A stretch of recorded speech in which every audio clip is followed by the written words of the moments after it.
नमस्कार दोस्तों, आप सुन रहे हैं बेताल पच्चीसी की 13वीं कहानी। योगी पहले क्यों रोया, फिर क्यों हंसा। कलिंग देश में शोभावती नाम का एक नगर है। उसमें राजा प्रद्युम्न राज करता था। उसी नगरी में एक ब्राह्मण रहता था जिसके देवसोम नाम का बड़ा ही योग्य पुत्र था। जब देवसोम 16 बरस का हुआ और सारी विद्याएं सीख चुका तो एक दिन दुर्भाग्य से वह मर गया। बूढ़े माँ बाप बड़े दुखी हुए। चारों ओर शोक छा गया। जब लोग उसे लेकर शमशान से में पहुँचे तो रोने पीटने की आवाज़ सुनकर एक योगी अपनी कुटिया में से निकल कर आया।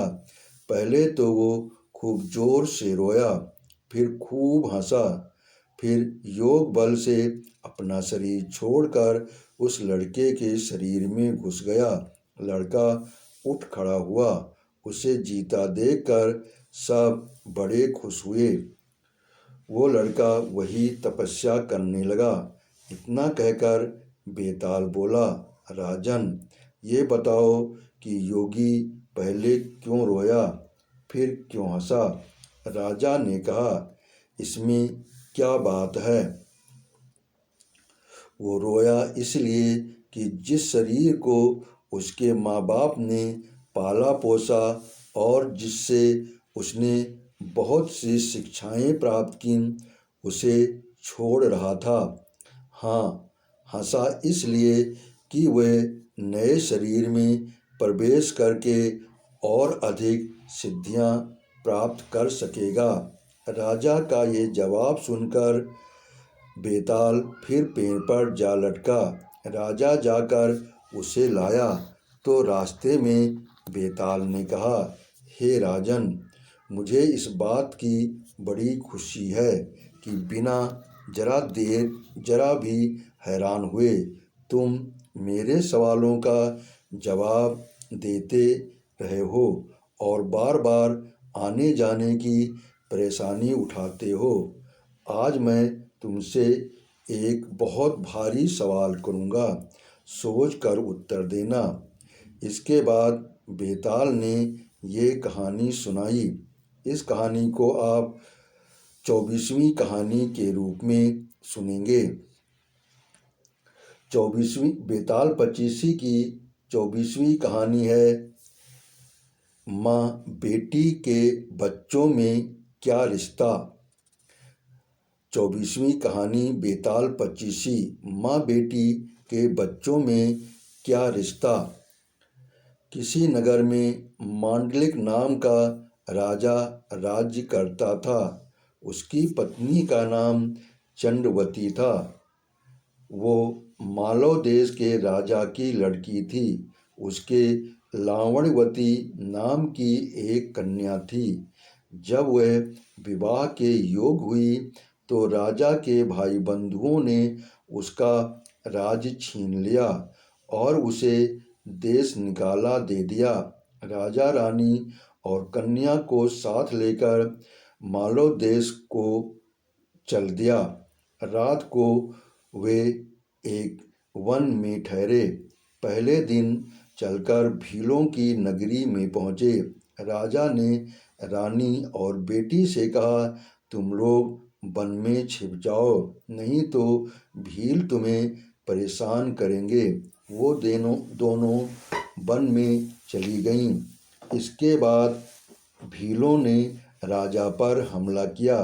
राजा ने मुकाबला किया पर अंत में वो मारा गया। भील चले गए। उसके जाने पर रानी और बेटी जंगल से निकल कर आईं और राजा को मरा देखकर बड़ी दुखी हुईं। वे दोनों शोक करती हुई एक तालाब के किनारे पहुँचीं। उसी समय वहाँ चंद सिंह नाम का साहूकार अपने लड़के के साथ घोड़े पर चढ़कर शिकार खेलने के लिए उधर आया।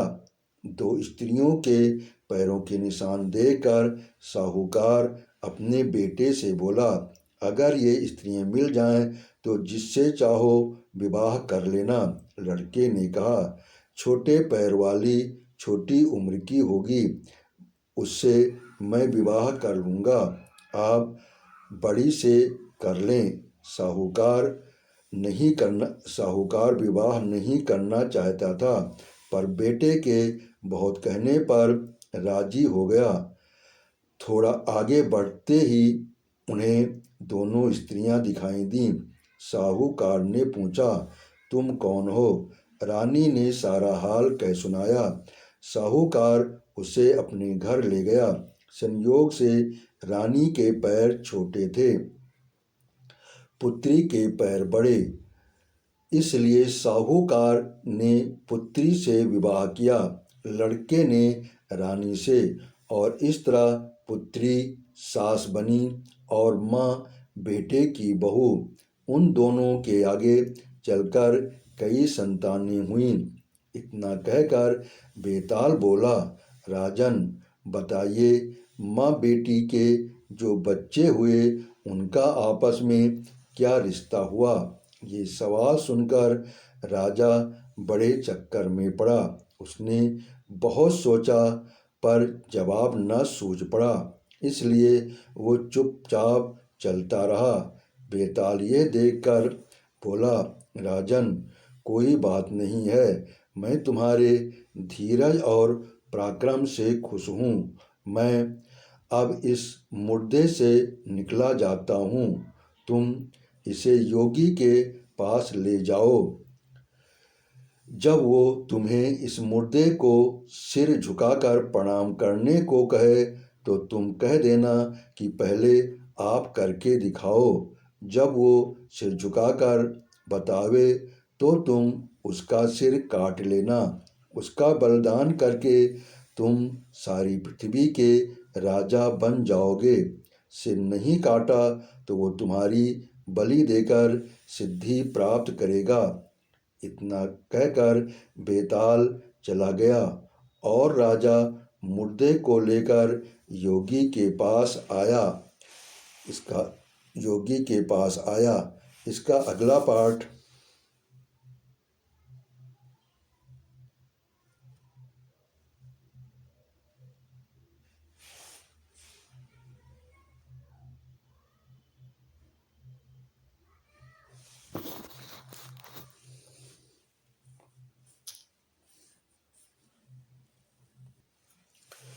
योगी राजा को और मुर्दे को देखकर बहुत प्रसन्न हुआ।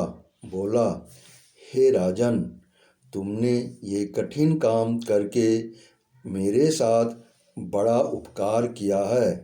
तुम सचमुच सारे राजाओं में श्रेष्ठ हो।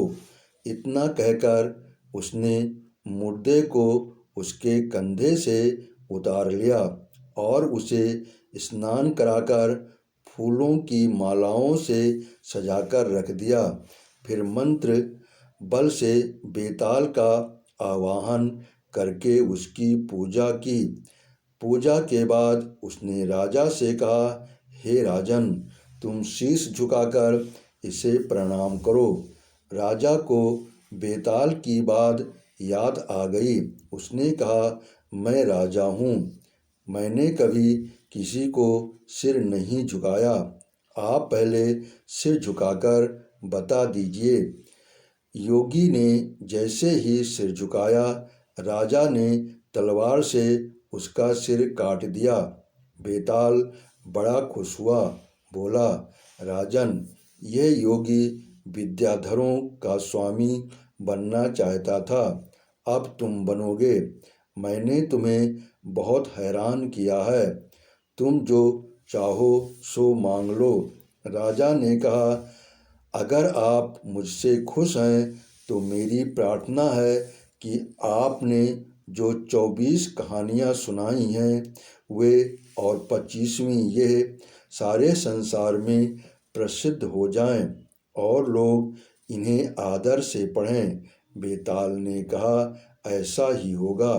ये कथाएं बेताल पच्चीसी के नाम से मशहूर होंगी और जो इन्हें पढ़ेंगे उनके पाप दूर हो जाएंगे। यह कहकर बेताल चला गया। उसके जाने के बाद शिव जी ने प्रकट होकर कहा, राजन, तुमने अच्छा काम किया जो इस दुष्ट साधु को मार डाला। अब तुम जल्दी ही सातों द्वीपों और पाताल सहित सारी पृथ्वी पर राज स्थापित करोगे।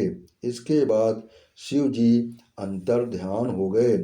काम पूरे करके राजा शमशान से नगर में आ गया।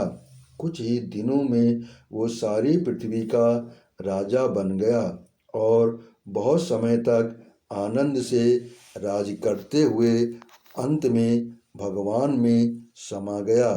आपने बेताल पच्चीसी कहानी सुनी, इसके लिए आपका बहुत बहुत धन्यवाद।